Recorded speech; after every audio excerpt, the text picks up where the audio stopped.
Olá, meu nome é Keren, eu sou monitora de Biologia da Universidade para Todos e hoje nós vamos dar continuidade nessa série de vídeos sobre zoologia. Esse vídeo, nós já estamos na parte 6, né, dessa série de vídeos sobre zoologia, e esse vídeo é um vídeo que é uma continuidade sobre um primeiro vídeo que eu já comecei falando sobre o filo Arthropoda.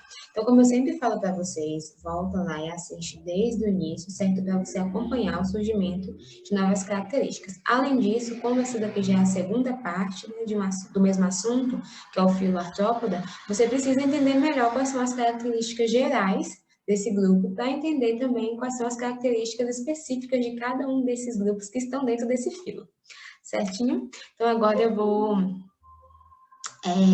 vou compartilhar com vocês os slides da nossa aula, tá bom? Para a gente iniciá-la. Então, como eu falei para vocês, a gente está falando sobre o filo Arthrópoda e essa já é a parte 6. Esse é o segundo vídeo, então volta e assiste o primeiro, certinho? Então, o filo Arthrópoda, ele é muito diversificado, como eu falei para vocês no vídeo passado, né? Ele colonizou diversos ambientes, e aí, como ele é muito grande, muito diversificado, ele pode ser dividido em 4 grupos principais. Os crustáceos, perdão, né? Camarões, siris, lagostas, os quelicerados, aranhas, escorpiões, ácaros, os hexapodes, principalmente os insetos, e os miriápodes, que são lacraias, piolhos de cobra e etc. Certinho?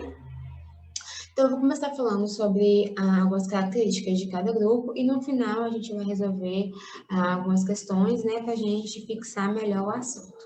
Então, bora começar falando sobre o grupo dos crustáceos. Então, a gente consegue ver aqui, né, que o grupo dos crustáceos, eles possuem 2 pares de antena e 2 tagmas. Então, já expliquei direitinho para vocês o que é tagma, volta lá e vê direitinho, certo? E dá uma anotadinha, porque essa é uma expressão muito importante dentro desse filo. Então, a gente vê aqui dois tagmas, né? O cefalotórax e o abdômen. A maioria desses animais são de ambientes aquáticos. Então, a gente consegue também ver, né? Saindo aqui dos tagmas, a gente consegue ver saindo essas estruturas, né? Articuladas. Como eu falei para vocês, essas estruturas articuladas, elas são importantes para a movimentação desses animais. Porém, alguns desses grupos são animais sésseis, como o exemplo das cracas. Esses animais, eles se fixam em um substrato, né, submerso, pode ser em rochas, a gente também vê muitas dessas cracas, né, nas polpas do navio, né, nas estruturas dos barcos, enfim, são as estruturas que estão submersas, e aí, como são animais fixos, consequentemente, são animais filtradores, eles não vão atrás do seu alimento, né, ele filtra a água ali para poder capturar o seu alimento, seus nutrientes. Seu alimento que eu falo, gente, perdão, são seus nutrientes, certo? Já que eles são animais que são fixos, né? Animais cessos, que não se movem. O outro grupo é o grupo dos quelicerados. Então, os grupos dos quelicerados, eles possuem 4 pares de perna, a gente pode ver aqui, né, 8 perninhas, ou seja, 4 pares. Eles não apresentam antenas, mas eles apresentam uma estrutura importante que dá o nome ao grupo, que são um par de queliceras.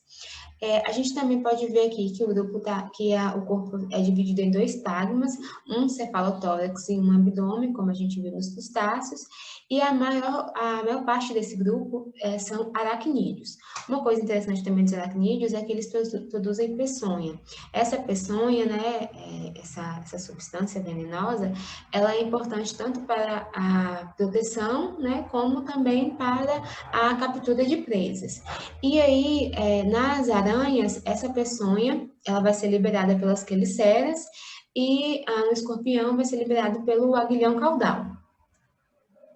O outro grupo é chamado de miriápode, são animais de corpo alongado, com muitas perninhas, né? Essa quantidade grande de pernas é justamente que dá esse número miriápode, né, para o grupo. Além disso, eles também possuem um par de antenas. Esse grupo ele pode ser dividido nos quilópodes, que são as centopeias e lacraias, e no diplóides, que são, por exemplo, os piolhos de cobra. Enquanto que nos quilópodes, né, esses animais possuem 2 tagmas, cabeça e tronco, nos diplóides eles possuem 3 tagmas, cabeça, tronco e abdômen. Além disso, eles possuem um par de olhos formados por océlios. Eu já expliquei para vocês o que é océlios, volta lá e assiste de novo o primeiro vídeo. A gente também tem o grupo Hexápodes, né? Esse grupo é formado principalmente pelos insetos, e a gente pode perceber aqui na figura que eles possuem 3 pares de perna, então 6 perninhas, 3 pares. Além disso, eles possuem também um par de antenas. Então, nessa imagem que eu trouxe para vocês, né, a gente tem aqui o gafanhoto exemplificando esse grupo de insetos, e aí a gente pode perceber aqui, né, os 3 tábuas. Então, a cabeça, o tórax e o abdômen. Além disso, a gente percebe também a presença de ocelos, a presença de olhos compostos, de antenas, né? Tudo isso faz parte desse sistema sensorial dos insetos para perceber ali o ambiente, para conseguir ir atrás da surpresa. Eles também possuem peças bucais, da surpresa do seu alimento, enfim. Eles possuem também peças bucais. Essas peças bucais, elas são estruturadas, né, para conseguir triturar ali, capturar alimentos sólidos.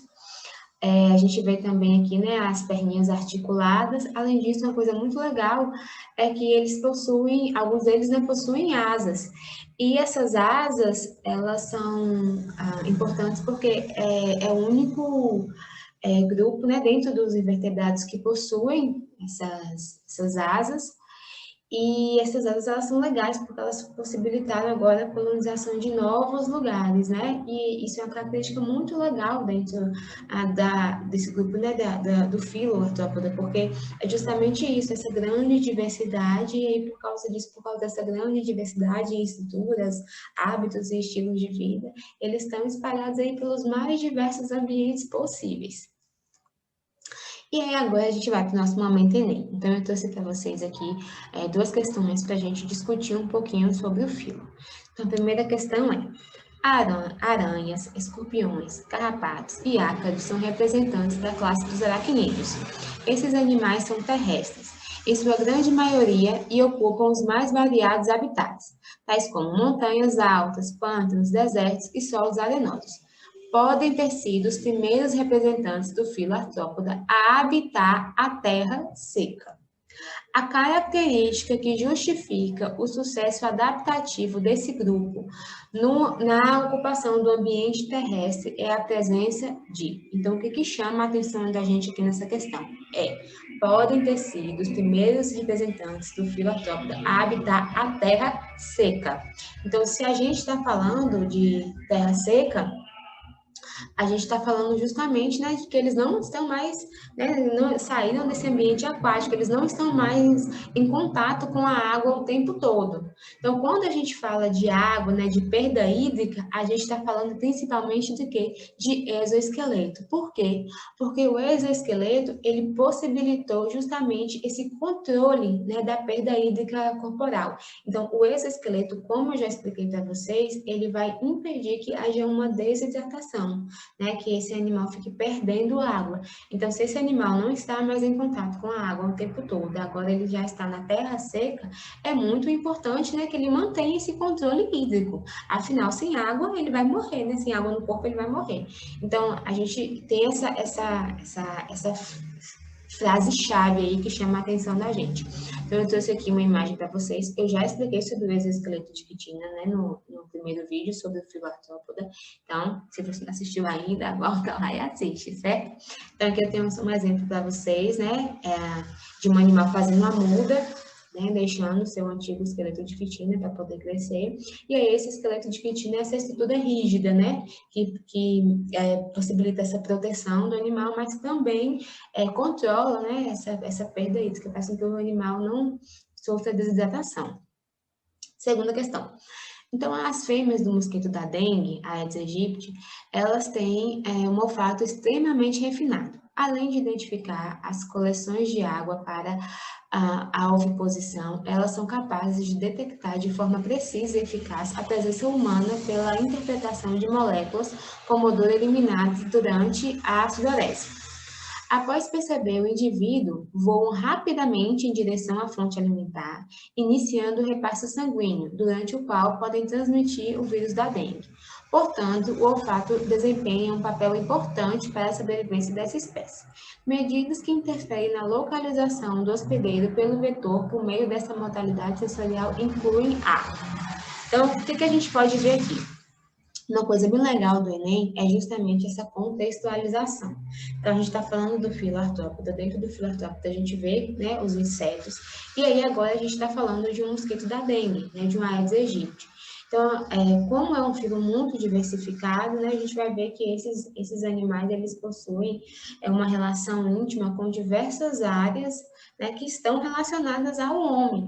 Então, a gente vê, por exemplo, aqui falando sobre uma doença, né? A gente vê um inseto que é transmissor de doença. Então, pegou uma característica do filo, né? Que é esse sistema sensorial, assim, tão interessante, né? Tão complexo que eles têm, né? E relacionou com uma doença humana. Então, isso é muito importante dentro da biologia, é vocês conseguirem fazer essas relações.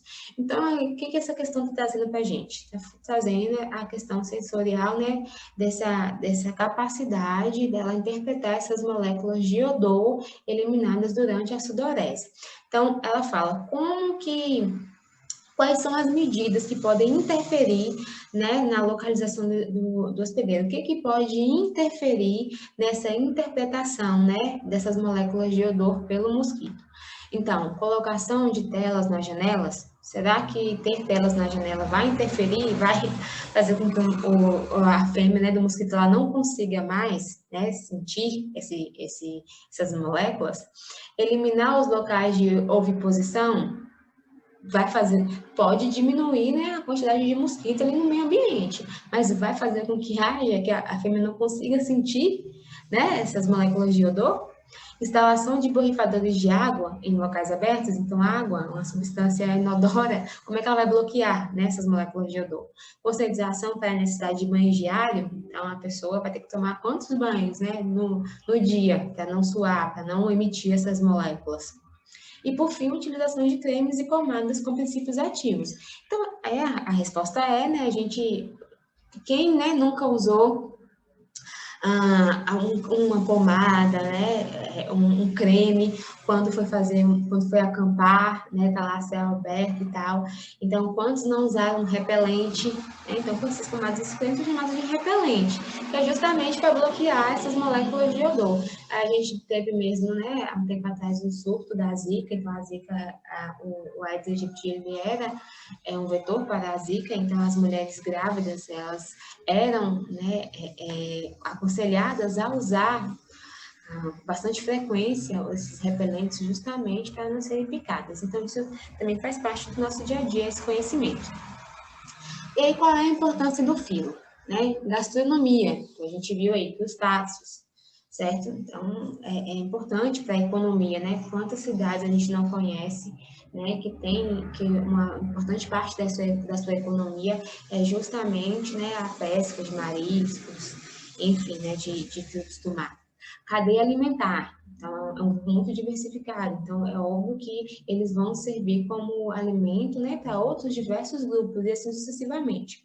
Saúde pública. Então, a gente acabou de ver uma questão, por exemplo, do Aedes aegypti. Então, muitos deles são vetores para outras doenças, né? Além disso, a gente já puxa também para acidentes. Então, muitos deles, né, como a gente vê, os aracnídeos produzem peçonha. Então, isso pode fazer com que hajam acidentes, principalmente em zonas mais rurais, né, que está diretamente ligada à saúde pública. E, por fim, praga, né? A praga também está diretamente ligada com esse setor econômico. Se a gente está falando de praga, a gente está falando também de agricultura. Se a gente está falando de agricultura, a gente está falando de uma parte muito importante da economia brasileira. E aí, o que a gente tem, né, como uma grande medida, né, para evitar pragas?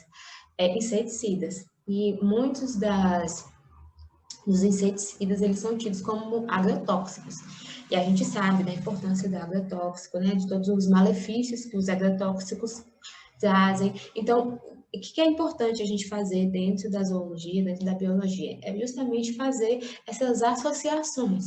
Então, eu estou falando de um filo, mas esse filo também pode acabar impactando a economia. Como? Através da gastronomia, através das pragas. E aí também pode ser pode se relacionar com a saúde, como? Através de vetores, mas também as pragas, que as pessoas podem usar agrotóxicos para evitá-las, e isso pode impactar na saúde, né?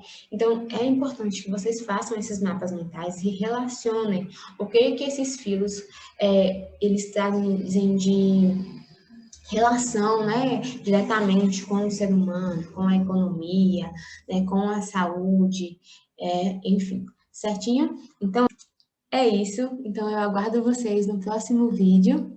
Tchauzinho!